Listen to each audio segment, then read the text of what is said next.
¿Me escuchan? Sí, profe, se lo escucha bien. Sí, se escucha. Bien, perfecto. ¿Cómo se escucha? Con respecto a Durkheim podemos decir lo siguiente. Durkheim vivió entre los años 1858 y 1917. Es decir, cuando Durkheim murió, si bien vivió más tiempo que Marx, Marx murió en 1883, pero Durkheim vivió 34 años más que Marx. Pero cuando él murió, los grandes aportes a la pedagogía crítica todavía no estaban hechos. O sea, Gramsci todavía no había escrito poco, y ni hablar de los que siguen después, ¿no? Althusser, Bourdieu murió hace 3 años, 4, 5, no me acuerdo, pero quiero decir, es más, ni siquiera creo que habían nacido estas personas. Entonces acá hay una diferencia. Pero ¿cuál era la pregunta original? Que nosotros en el libro que nos habían dado hablaba sobre Jesús Palacios, que él criticaba la teoría reproductivista y decía que la escuela no era la culpable, sino que era una consecuencia de la división de clases. Entonces yo le preguntaba si es lo que estaba diciendo Durkheim, que la escuela en realidad lo que hace es lo que le manda la cultura y la sociedad. Durkheim no conoció la teoría reproductivista. Es lo que trato de decir. Si bien Durkheim había leído a Marx, ¿no? O sea, sí, todo esto de la teoría reproductivista todavía era embrionario. Como te escucho cortada, no sé si te estoy respondiendo bien o no, pero sí, yo lo escucho el bien. tema es que... Sí, pero yo a vos no. Ah.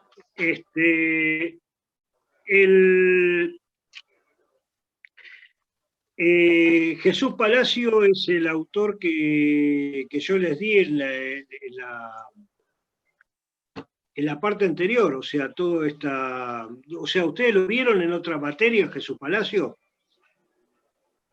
Sí, el Nosotros tema que nos lo tocó vimos en pedagogía. Nada. Los escucho. Nosotros lo vimos en pedagogía. Ajá. Nos tocó la pedagogía crítica para desarrollar en un trabajo práctico a mi grupo. Los otros grupos tenían otras teorías pedagógicas. A nosotros nos tocó la crítica. Sí. Hay más de pedagogía crítica escrito, ¿no? Hay más autores que yo no se los di porque no entran, pero no entran por el tiempo. Pero, qué sé yo. Incluso hay una pedagogía crítica norteamericana, que es estadounidense, que es bastante raro, porque digo, escribir en la educación desde el marxismo de Estados Unidos es suena extraño, ¿no? Pero también existe. Bueno, no sé si te contesté o no. Sí, tengo se entendió. Pero me parece que Roma lo que quiere decir, perdón, que me metí caro.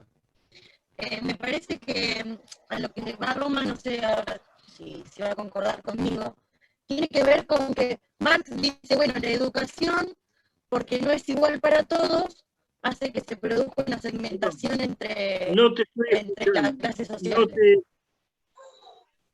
¿Vos, Fe? El tuyo se escucha muy entrecortado y ya de por sí él nos escucha a todos entrecortado, el tuyo se escucha más entrecortado todavía. No, está bien, igual gracias. Sí, se pierden muchas cosas de esta manera, pero no sé cómo solucionarlo. No sé cómo mejorar la conectividad, quiero decir. Ustedes por ahí me escuchan bien, pero yo no... Hay personas que las escucho bien y hay personas que no, que las escucho cortadas. No sé por qué, pero bueno. Bueno, y en la página, ¿qué más? Íbamos por la 97, la 98, lea ahí 98 y 99, habla sobre el objetivo de la educación. Después en la página 100 tenemos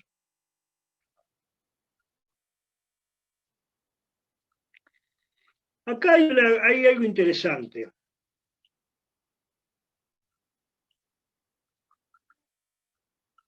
Hay algo que a mí siempre me gustó de esto que dice Durkheim, ¿no? Y dice, el deseo de saber no está en la naturaleza humana, es una construcción social. O sea, el hombre puede venir a este mundo y dependiendo de la cultura en la cual se desarrolle, puede tener o no tener el deseo de conocimiento. Es lo que está diciendo Durkheim en la página 100 y 101, ¿no? La cualidad de la educación es determinada socialmente, es decir, hacia dónde estará orientada la educación, ¿no? Pero más que nada esto, que me llama mucho la atención, el hombre no ha conocido la sed de saber más que cuando la sociedad la ha despertado en él, dice Durkheim al fin de la página 100. Y la sociedad no la ha despertado más que cuando ella misma se ha visto necesitada de ese saber. Ese momento llegó cuando la vida social, bajo todas las formas, se hizo demasiado compleja para poder funcionar de otra forma que no fuese gracias al concurso del pensamiento meditado. Esto es del pensamiento iluminado por la ciencia. Entonces la cultura científica se hizo indispensable y por este motivo es por lo que la sociedad exige de sus miembros esa ciencia y se la impone como un deber. Pero en los orígenes, mientras la organización social mantuvo su simplicidad con su escasísima variedad, manteniéndose igual a sí misma, le bastaba con la ciega tradición. Lo mismo que al animal le basta con el instinto. De ahí se sigue que el pensamiento y el libre examen eran inútiles y hasta perniciosos, ya que no podían hacer otra cosa más que amenazar esa tradición. Y esta es sencillamente la razón por la que fueron proscriptos. Bueno.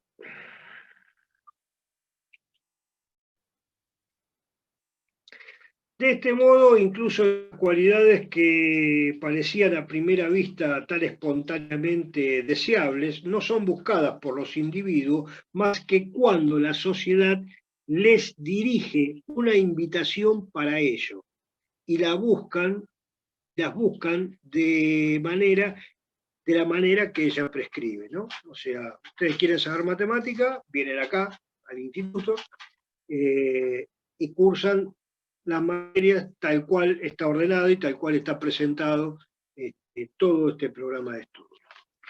¿Qué más?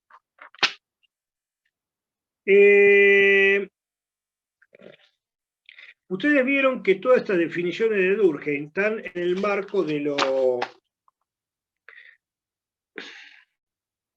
son un conjunto de recomendaciones pedagógicas y para Durkheim esta cuestión se resuelve mucho más en lo técnico, ¿no? Tiene una prescindencia de lo político, de la visión de clase. Para Durkheim no hay clases sociales de la manera en que lo establece Marx, ¿no? Para Durkheim no existe básicamente la idea de una clase dominante y una clase dominada, sino que todos estamos en esta sociedad cumpliendo las funciones que se derivan de la división del trabajo. Y esto está bien, diría Durkheim, ¿no? Y esto es lo que tiene que pasar. Marx diría, no, miren, esto no es lo que tiene que pasar, acá lo que hay es poca gente rica que ha llegado a esa situación después de la explotación de mucha gente pobre. Y después en la página 102 hay Durkheim se mete con algunas consideraciones de tipo moral y habla de la moral como el cemento de cohesión entre generaciones, ¿no?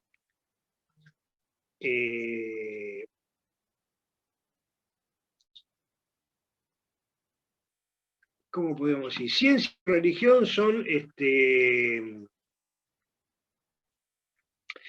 ideas colectivas, ¿no? Instituciones sociales. A ver, vamos a leer un pedacito de la página 102.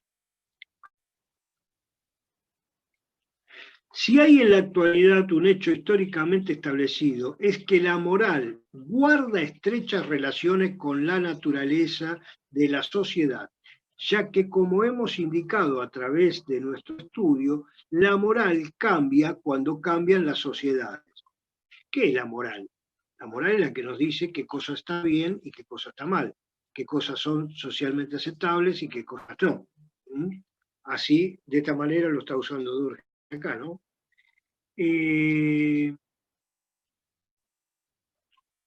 La moral cambia cuando cambian las sociedades. Esto es, depende de la vida en común. Es la sociedad la que nos hace realmente salir de nuestro egocentrismo, la que nos obliga a tener en cuenta otros intereses distintos de los nuestros, la que nos ha enseñado a dominar nuestras pasiones, nuestros instintos, a darles una ley, guardar sujeción a ciertas normas, a padecer privaciones, a sacrificarnos, a subordinar nuestros objetivos personales a finalidades más elevadas. Todo el complejo de representaciones que provoca en nosotros la idea y el sentimiento de la regla, de la disciplina, tanto interior como exterior, ha sido la sociedad la que lo ha impuesto a nuestras conciencias. La moral claramente, lo que está diciendo son las reglas sociales, ¿no? La forma de vivir en sociedad propia de cada cultura. Y esto juega un papel importante a la hora de pensar la educación también, ¿no?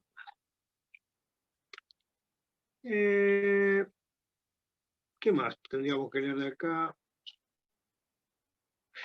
Dice al final de la página 102, la ciencia es una obra colectiva, ya que supone una amplia colaboración de todos los hombres de ciencia, no solamente de la misma época, sino de las épocas sucesivas de la historia. Antes de que estuvieran organizadas la ciencia, la religión tenía ese mismo oficio, ya que cualquier mitología constituye una elaboración ya muy elaborada del hombre y del universo. La ciencia, por lo demás, ha sido la heredera de la religión, ¿no? En el sentido de que proporciona explicaciones sobre cuestiones que son fundamentales. ¿De dónde venimos? ¿Cuál es nuestro origen, por ejemplo, ¿no? Ahí claramente hay una explicación de la ciencia y otra de la religión. Bueno, después en la página 103 habla del lenguaje.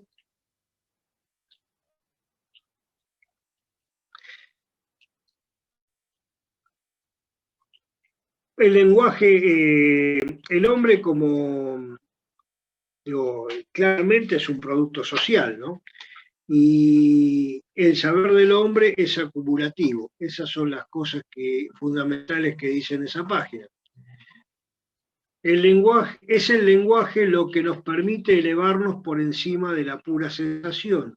Y no es necesario demostrar que el lenguaje es, ante todo, un elemento social. Más abajo dice, la sabiduría humana se va acumulando sin cesar y es esta acumulación indefinida la que eleva al hombre por encima de la bestia y por encima de sí mismo. Es menester que exista una personalidad moral que dure por encima de varias generaciones que van pasando y que vaya vinculando a unas con otras, Y esta es la sociedad. Los valores morales de esta generación se transmitirán a la generación siguiente.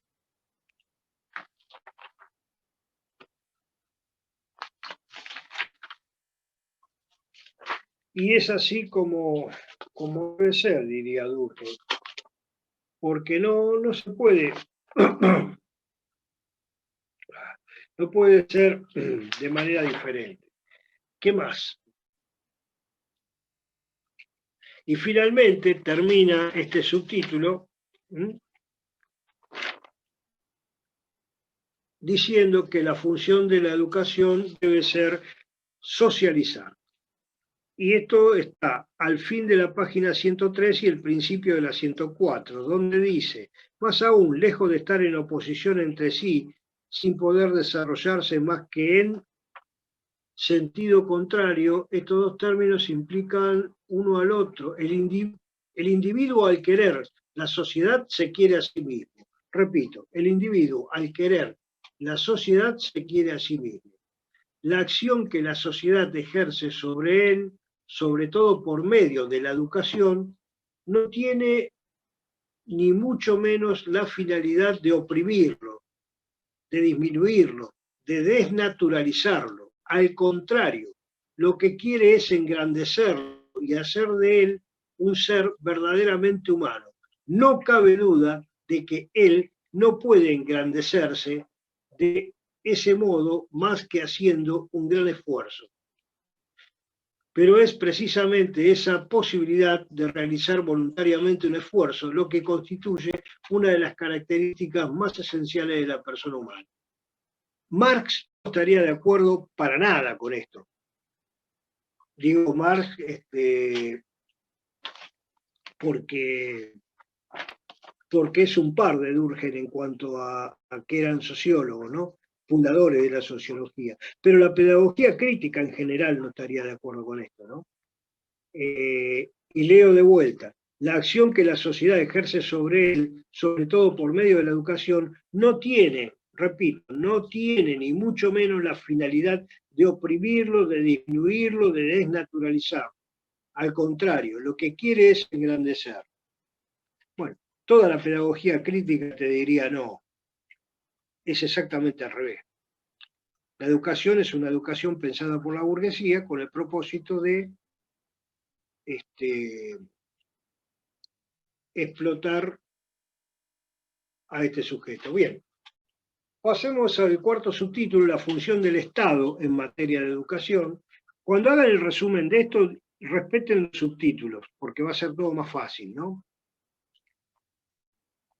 Y en la misma página 104. El Estado debería, se dice a veces, limitarse a servir de auxiliar y de instituto a las familias, cuando éstas no están en condiciones de cumplir con su deber.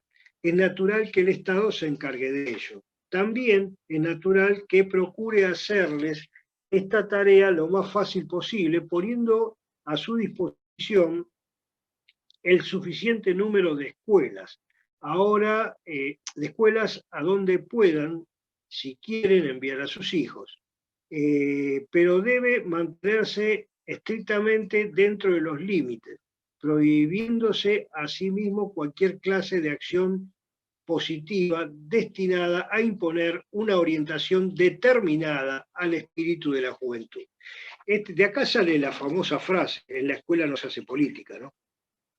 Que es lo que está diciendo Durkheim acá. Donde dice cualquier clase de acción positiva destinada a imponer una orientación determinada al espíritu de la juventud. Deben mantenerse, o sea, dentro de los límites, prohibiéndose hacer esto último que yo dije. Bueno, esto es lo que piensa Durkheim del Estado. El Estado se tiene que hacer cargo de esto. Acá también se ve con claridad cómo se opone al pensamiento de la pedagogía crítica. Más adelante, ya en la página 105, habla de la acción pedagógica y el sentido social de la acción pedagógica, ¿no?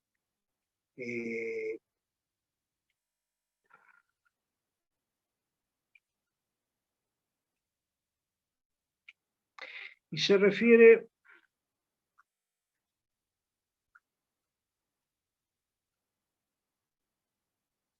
al maestro, ¿no?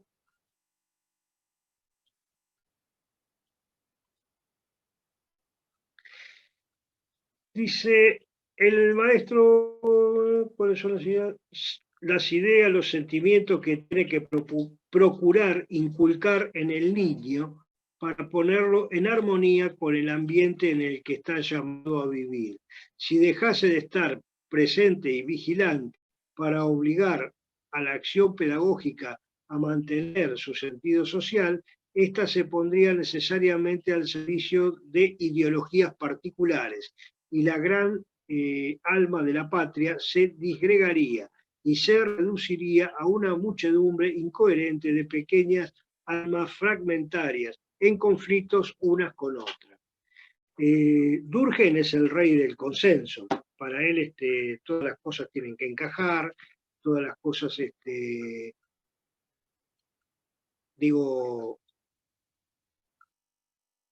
para mi gusto es una visión muy ideal y utópica en gran medida de la pedagogía, ¿no? No se podría entonces ir más directamente en contra de lo que tiene que ser la finalidad fundamental de la educación. ¿Qué más dice acá? Es preciso que la educación asegure que entre los ciudadanos una suficiente comunidad de estas ideas y sentimientos, sin la cual es imposible cualquier sociedad. Y para que pueda producir un resultado semejante es preciso también que no quede totalmente abandonada al arbitrio de los particulares. Desde el momento en que la educación es una función esencialmente social, el Estado no puede desentenderse de ella.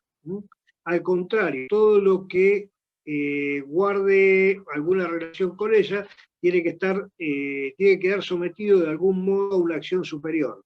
Con esto no se quiere decir que el Estado tenga que tener el monopolio de la enseñanza. Ahí le apareció la beta liberal a Durkheim, ¿no? La cuestión es demasiado compleja para que sea posible tratarla de pasada. Nos reservamos la ocasión de profundizar en otro momento sobre ella. Se puede considerar que los progresos escolares son más fáciles y más rápidos donde se le ha dejado cierto margen a las iniciativas individuales. Tampoco es admisible que la función del educador pueda ser ejercida por una persona que no presente garantías especiales de las que solamente el Estado puede ser juez competente. No hay ninguna escuela que pueda arrogarse el derecho de dar con plena libertad una educación antisocial. La educación tiene que estar básicamente en función de las necesidades de la sociedad y construir al niño para que viva en sociedad. La página 106. Efectivamente, no es tarea del Estado la creación de esa comunidad de ideas y de sentimientos, si los pueden ver. A ver.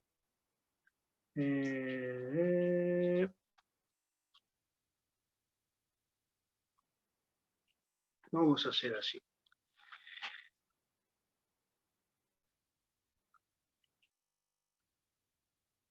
Acá se ve claramente la concepción liberal de la educación, ¿no? El poder no debe intervenir en la educación, como si esto pudiera hacerse, ¿no?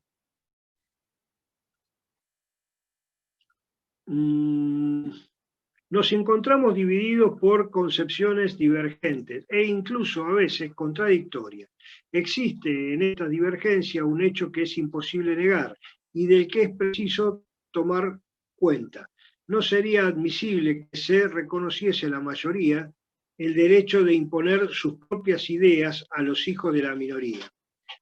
Esto está en la página 106, léanlo.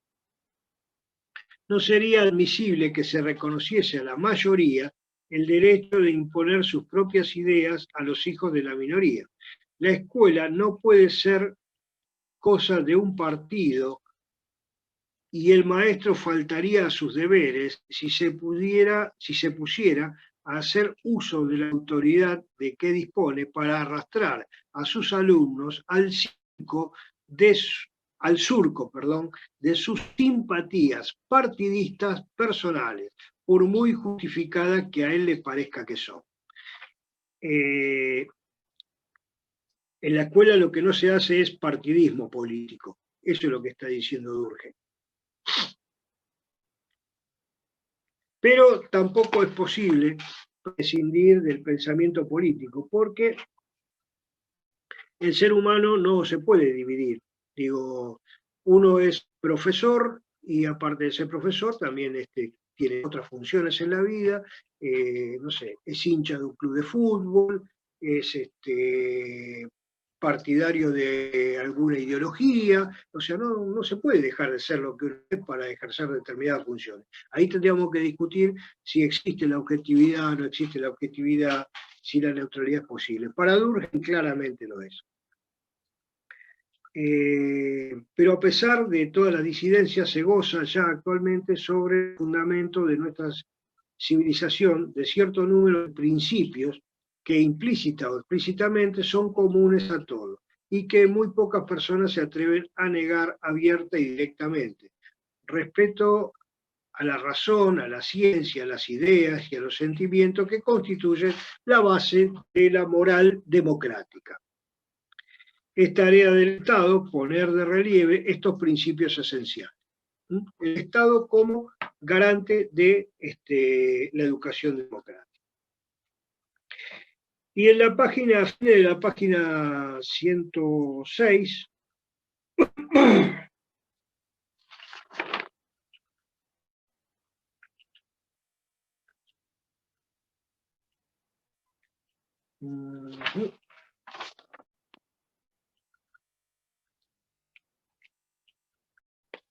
bueno, terminen de leer el capítulo número 4.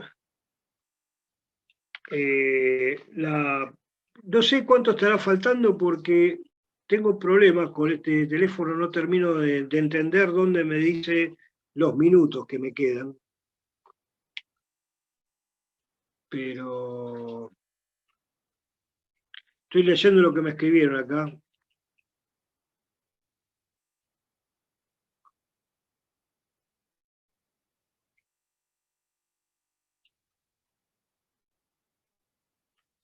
Sí. Estaba leyendo lo que me escribió Carolina.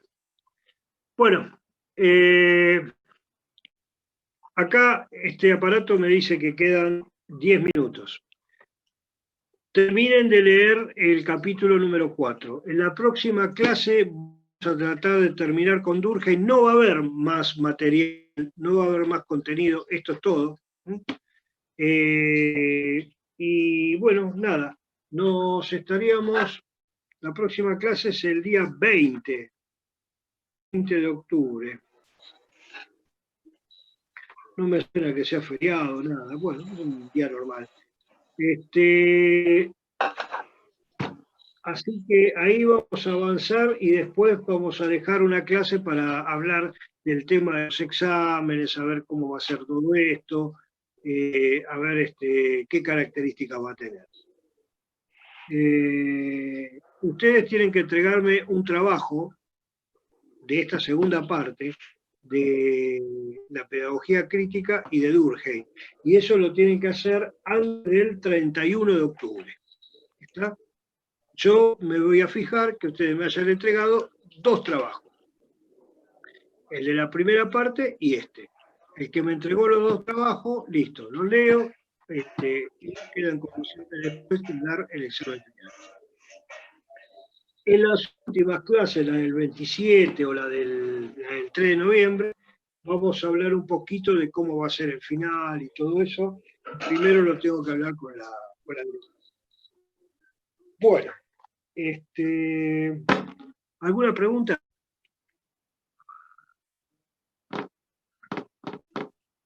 No, profe. Muy bien. Sí. No sé ustedes, pero yo me cansé. Alguien está diciendo que sí.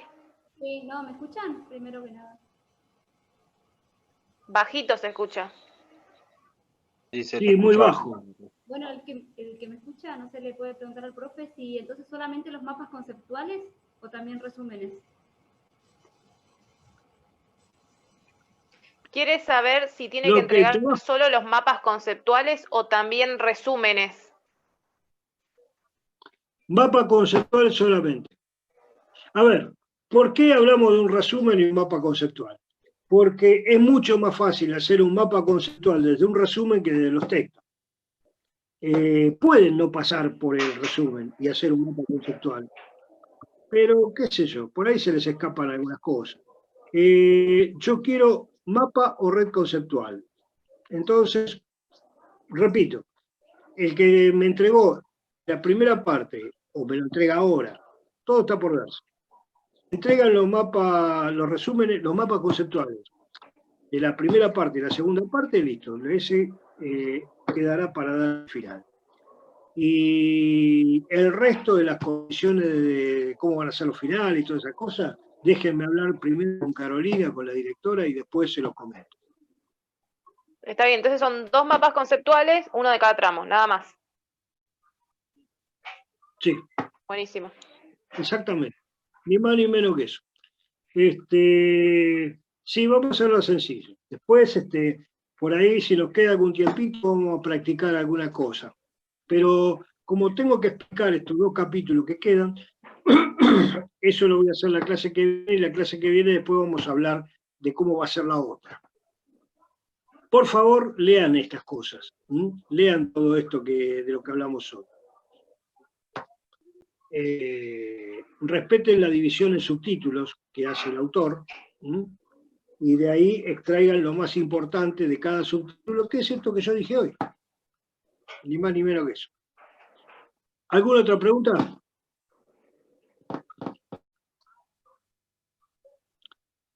A la una. Fecha límite es hasta el 31 de octubre. Bueno, ¿Me escuchó? como no los escucho en Preguntó de realidad, vuelta la fecha límite, si era hasta el 31 de octubre. sí, ya lo dije, 31 de octubre, para la entrega de los 2 trabajos. ¿Alguna otra pregunta? Profe, perdón, ¿No? yo no me quedó claro lo de si el Estado tiene que intervenir.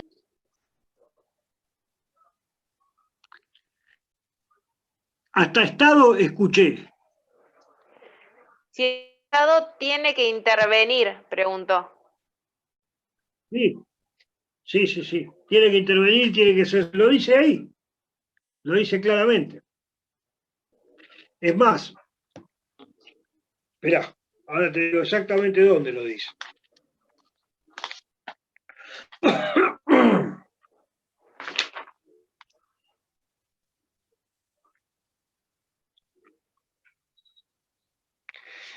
Lo dice en la página 104, en el párrafo del medio. El Estado debería, se dice a veces, limitarse a servir. Espera, aguanta.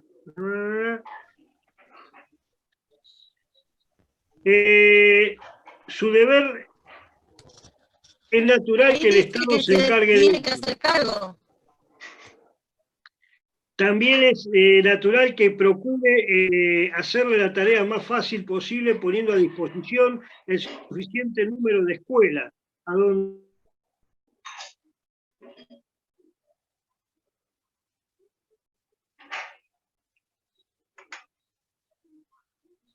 Pero en la 106 dice que no, que el Estado no debe intervenir en la educación. Repítanme, por favor. Dice que en la 4 dice que debe intervenir y en la 106 dice que no debe intervenir el Estado. No, no dice eso. ¿En qué parte dice eso?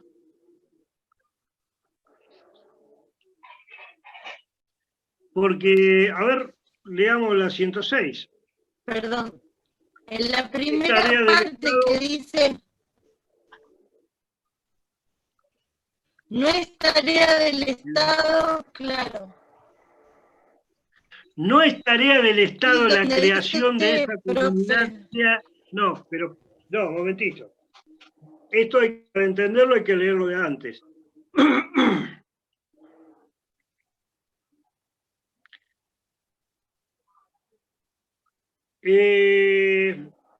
Está hablando de valores, está hablando de las ideas. Y dice, no hay ninguna escuela que pueda arrogarse el derecho de dar con plena libertad una educación antisocial. De todas formas, es necesario reconocer que el estado de división en que se encuentra en estos momentos los espíritus de nuestro país hace que sea especialmente delicado este deber, pero por otra parte resulta por eso mismo mucho más importante. Efectivamente, no es tarea del Estado la creación de esa comunidad de ideas y de sentimientos, sin los cuales no puede subsistir la sociedad. Hace referencia a las ideas antisociales. Esa comunidad debe constituirse por sí sola, y el Estado no puede hacer otra cosa más que consagrar, mantenerla, hacer que sea más consciente para cada uno de los ciudadanos. El Estado está presente acá. O sea, Durkheim vivió antes de la existencia del estado de bienestar. Por eso esta discusión de Estado sí, Estado no, no es de Durkheim, no la conoció, porque murió en 1917.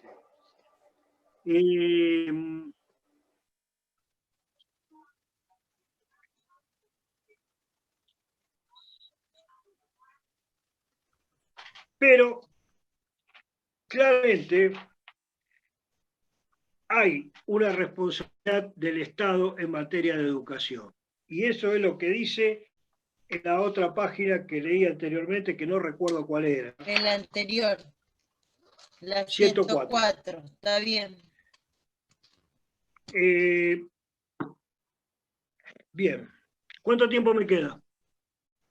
Perdón, era... Menos de un minuto. ¿Cuánto me queda?